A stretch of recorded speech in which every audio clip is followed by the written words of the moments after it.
Fleet Admiral Xerix of the Vacteri Expeditionary Force stood motionless before the grand observation window of his command ship, his crystalline eyes fixed on the blue-green planet below. His translucent appendages rippled with barely contained confusion as he reviewed the latest intelligence reports from their advanced scouts.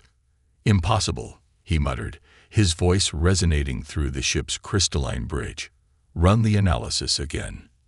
Lieutenant Nexar, his chief intelligence officer, shifted uncomfortably. "Sir, we've run it 12 times. The results remain consistent. The humans are drinking poison, voluntarily, multiple times per day." The massive holographic display hovering in the center of the bridge showed countless scenes from Earth's major cities. Humans of all shapes and sizes lined up in establishments called coffee shops, exchanging currency for cups of steaming dark liquid.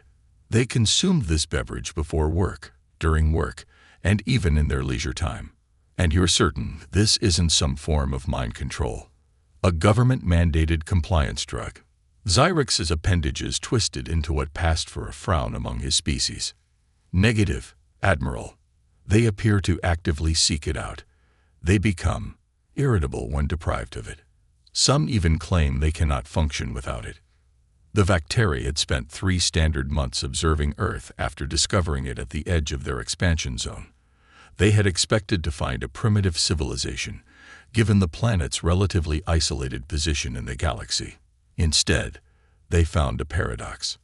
"Show me their military installations again," Xerix commanded. The holographic display shifted, revealing images of Earth's various military bases. The scenes were fascinating and disturbing in equal measure. Soldiers performing high-precision drills while clutching insulated containers of the dark liquid. Naval officers operating advanced radar systems with one hand while holding ceramic mugs in the other. Air Force pilots conducting pre-flight checks between sips of their beverages. "Their military efficiency ratings make no sense," Lieutenant Nexar continued, manipulating the data streams with his appendages. "By all accounts, this coffee contains a stimulant that should make them jittery, unfocused. Instead, their combat simulation scores actually improve after consumption." Xerix moved closer to the holographic display, studying the faces of the human soldiers. They seemed so casual, so at ease, even during what appeared to be critical operations. It defied everything the Vacteri understood about military discipline. "What about their space defense capabilities?" he asked, though he'd reviewed this information dozens of times already. "Modest but growing rapidly. They've established several orbital defense platforms and maintain a small fleet of armed spacecraft." However, Nexar hesitated. "Continue." "Well, sir, even their space crews maintain this bizarre ritual.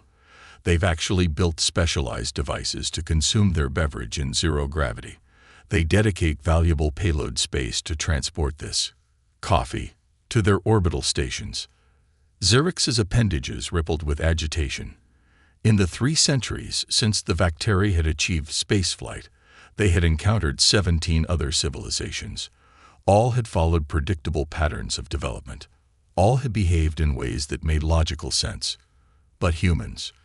"Show me their response times to previous crisis situations," he ordered. The holographic display shifted again, showing historical footage of various human emergencies. Natural disasters, industrial accidents, regional conflicts. In each case, the pattern was the same. The humans would appear initially relaxed, gathering in groups with their beverages, discussing the situation with an almost inappropriate level of calm. Then suddenly, they would spring into action with startling efficiency. "Their decision-making process is completely backward," Nexar observed. "They waste precious time in the beginning, only to achieve optimal results," Xerix finished. "Every time. It's as if the delay actually improves their performance." The bridge fell silent as the implications sank in. The Vacteri had assumed that conquering Earth would be a simple matter of overwhelming their modest defenses with superior technology. But these humans, they were an unknown variable. "Sir," another officer spoke up, "the preliminary invasion plan is ready for your review." Xerix turned from the holographic display, his crystalline form catching the light from Earth's sun. Modify it. I want our first strike to coincide with their early morning hours, when they're most dependent on this beverage. If we disrupt their ritual, perhaps we can finally see them behave in a rational manner. The officers hurried to comply, but Xerix remained troubled.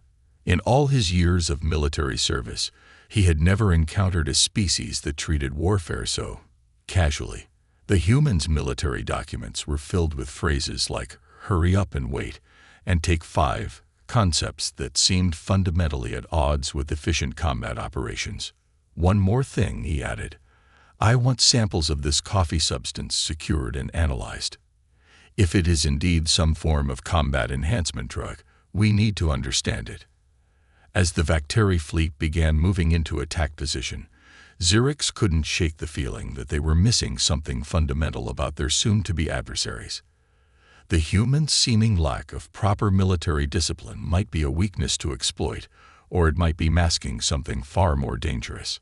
Looking down at Earth once more, he watched as the planet's night side gradually lit up with artificial lights, millions of humans beginning their daily ritual of poison consumption. Soon, they would learn the true meaning of war. Soon, they would face an enemy that didn't need stimulants to maintain peak efficiency. But as he gave the order to begin the attack preparations, a small voice in the back of his mind wondered if perhaps the human's peculiar habits weren't a weakness at all, but rather a type of strength his people had never considered possible. Sir, Nexar interrupted his thoughts. We're detecting increased activity from their orbital defense platforms. Are they preparing to attack? No, sir. They appear to be taking a break. Something they call a coffee run. Xerix's appendages twisted in exasperation. Commence the operation. Let's see how well they maintain their precious routine when faced with the full might of the Vacteri fleet. As his ships moved into position, Xerix couldn't help but wonder if he was about to make first contact with humanity, or the biggest mistake of his military career.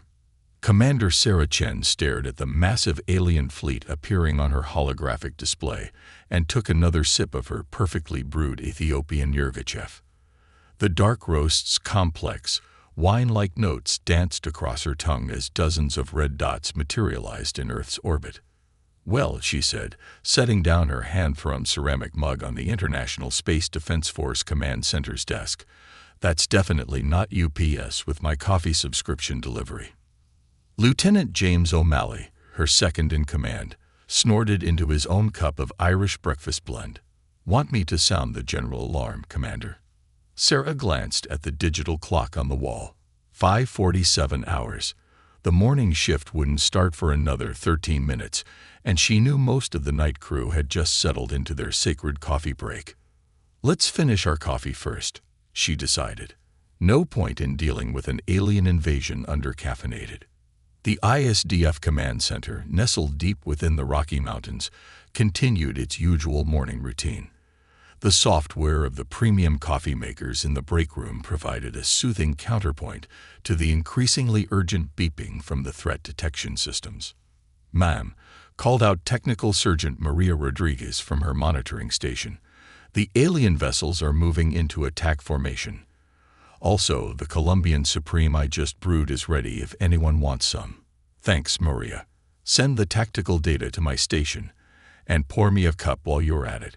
Sarah turned to O'Malley. "What's the status of our orbital platforms?" James pulled up the defensive grid display, his free hand still cradling his coffee. "All stations report ready, but Beta Station's crew is insisting on finishing their morning coffee ceremony. Lieutenant Wong says her grandmother sent her some rare oolong that she's been saving for a special occasion." "First contact seems special enough." Sarah nodded. "Give them 5 minutes. In the meantime, let's see what we're dealing with." The command center's main screen filled with detailed scans of the alien vessels.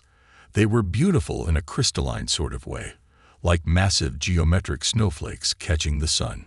Their weapon systems, however, were anything but delicate. "Those are some serious plasma cannons," Maria observed, returning with fresh cups of coffee for the command staff. "The energy readings are off the charts." Sarah accepted her cup with a grateful nod. And yet they haven't fired.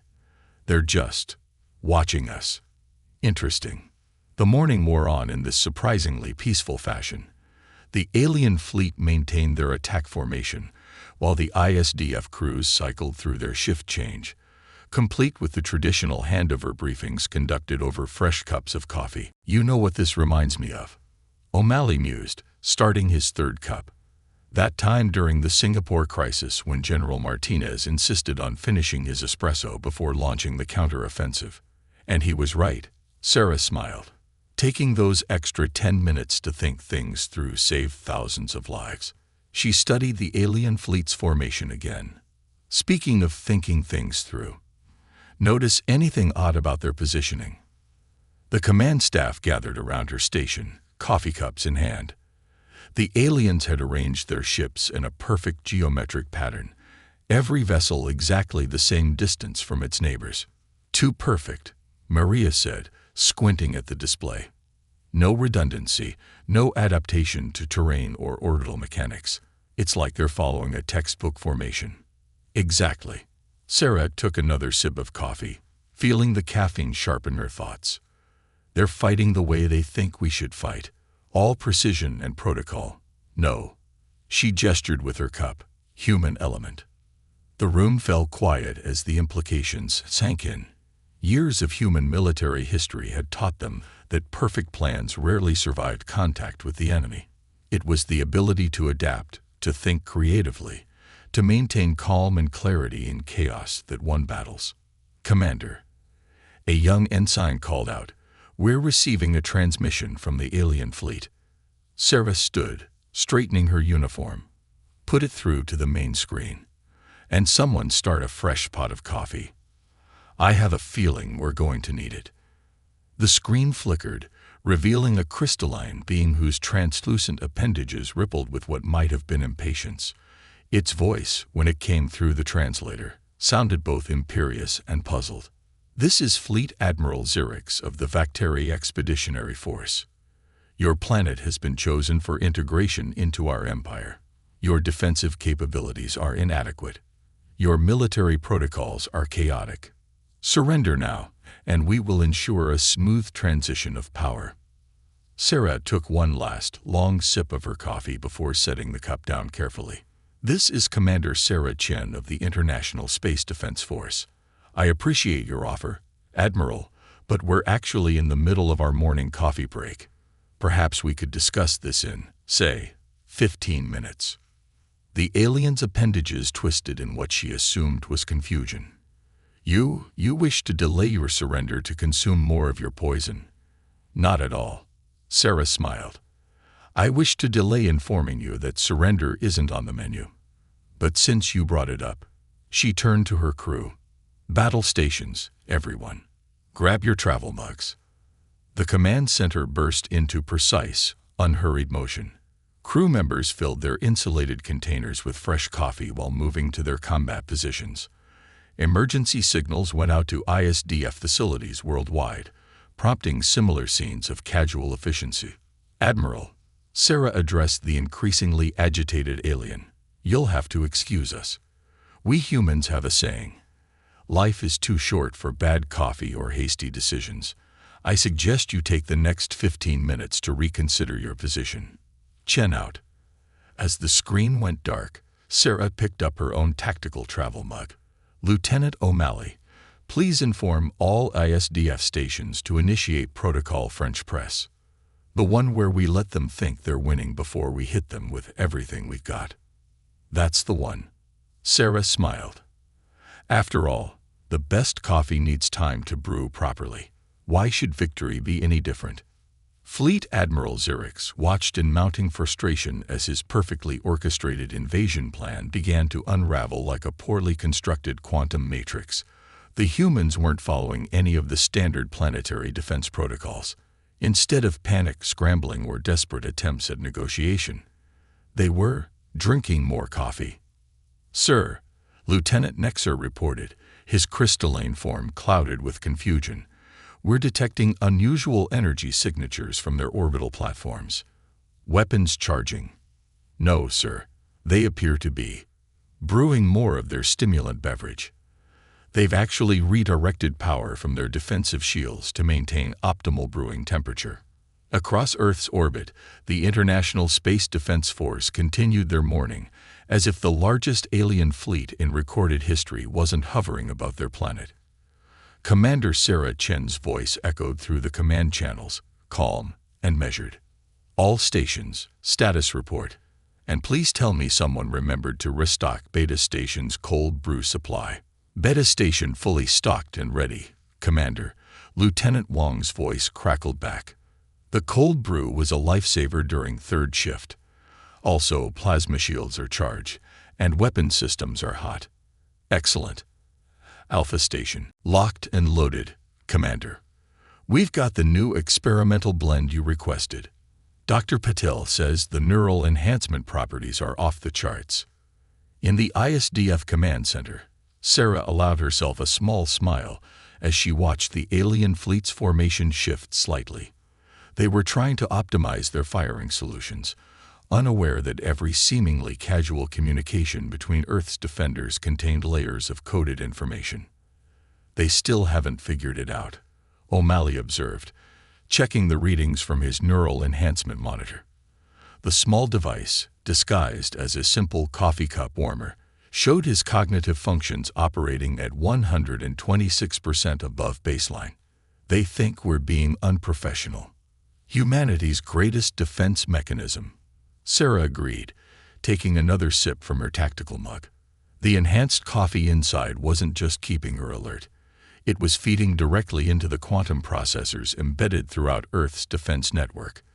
Every human operator connected to the system formed part of a vast, caffeine-powered neural network that grew more sophisticated with each passing minute.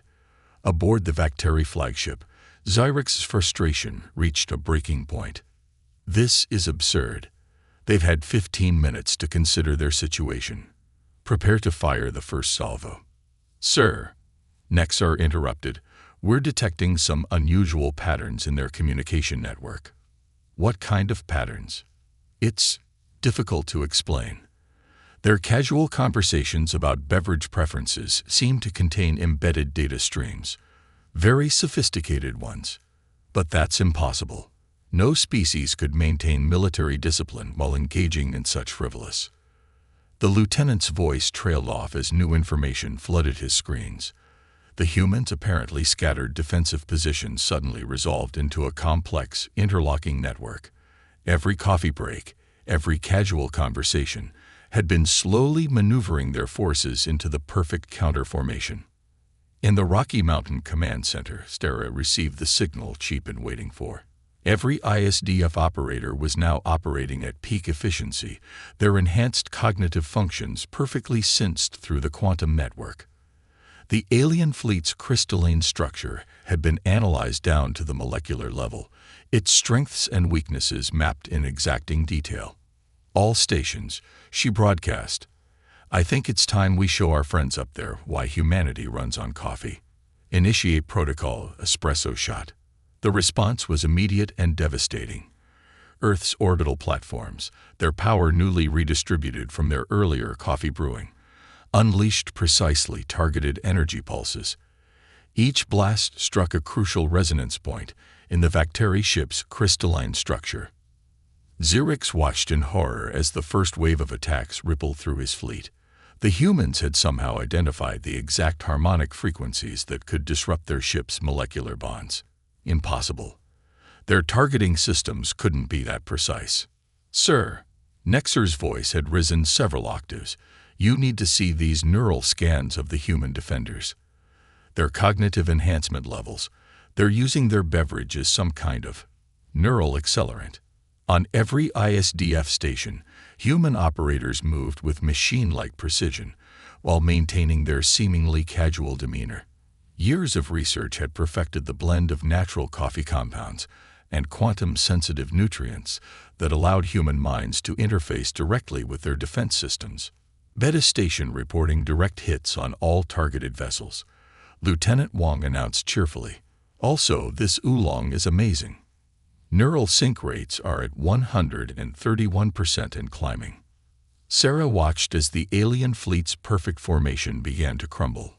"Hold position," she ordered. "Let's give them a moment to appreciate their situation. Lieutenant O'Malley, would you be kind enough to open a channel to Admiral Xerix?" The alien commander's image appeared on the main screen, his crystalline form vibrating with barely contained emotion. What? What is this technology? How are you doing this?" Sarah held up her tactical mug in what might have been a toast. "Would you believe it's just really good coffee?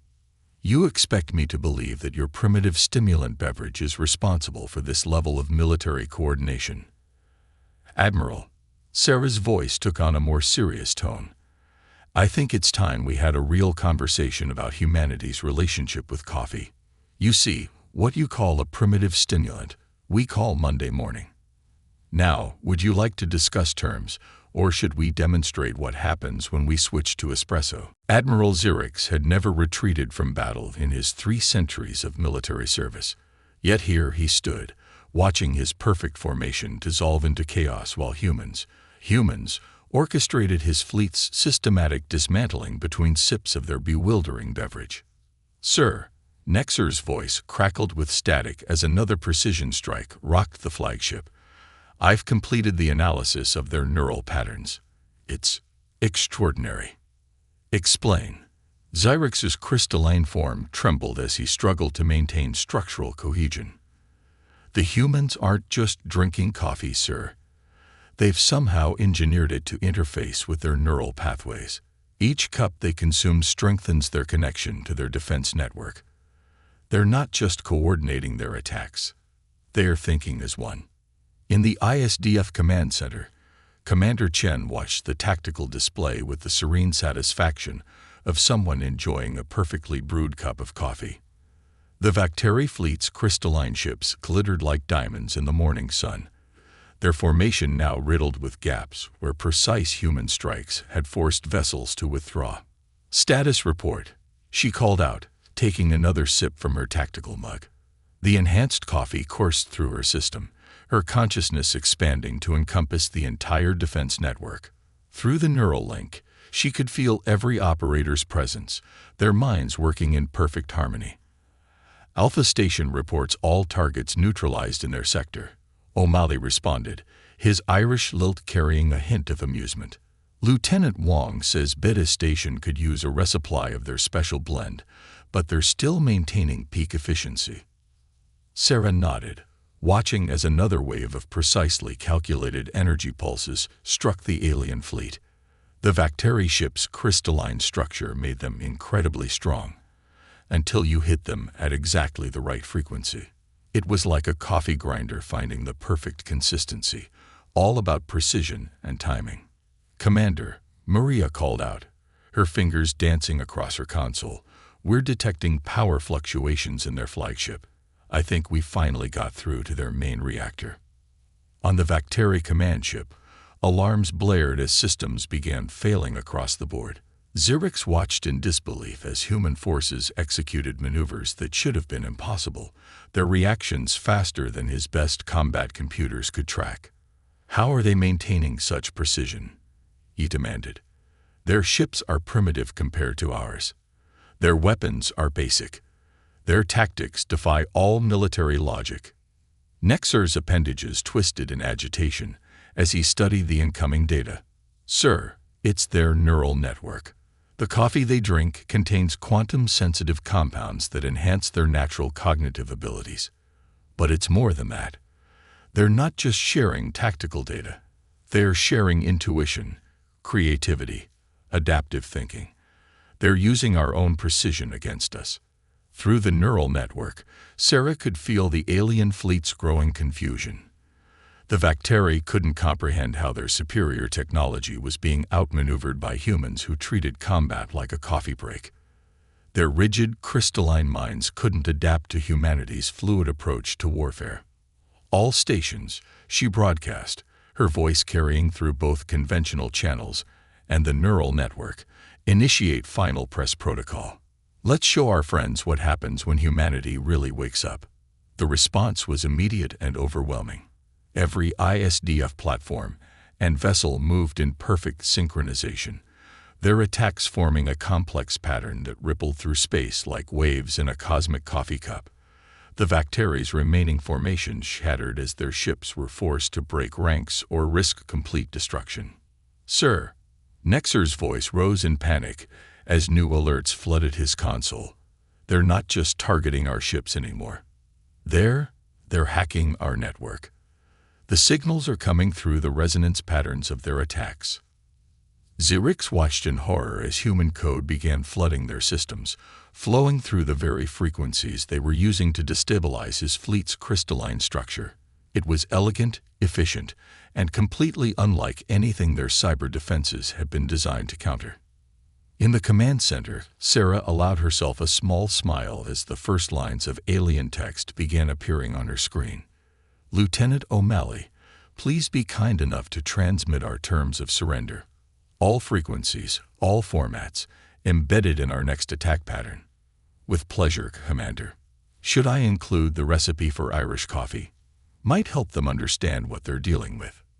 "Why not?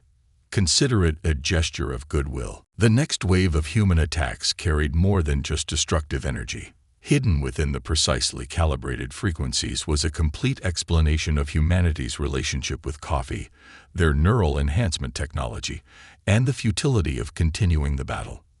Aboard the Vacteri flagship, Zirix read the transmission with growing amazement. The humans weren't just defeating them. They were offering to explain how they were doing it. The sheer audacity of it, the casual confidence, finally made him understand what his forces were truly facing. "All ships," he commanded, his crystalline voice resonating with resignation. "Stand down. Lieutenant Nexer, prepare to transmit our surrender." "Sir." Nexer's form clouded with confusion.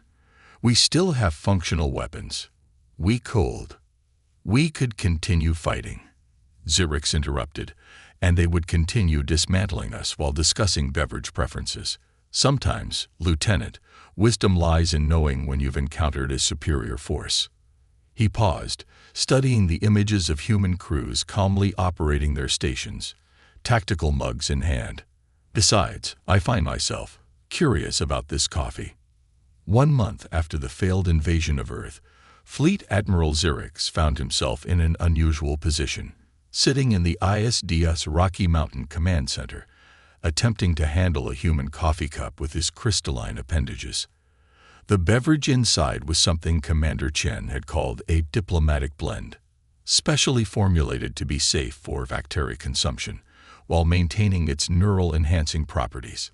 "Careful," Sarah advised, watching as the Admiral's translucent form shifted to accommodate the hot liquid. "The first sip can be quite an experience."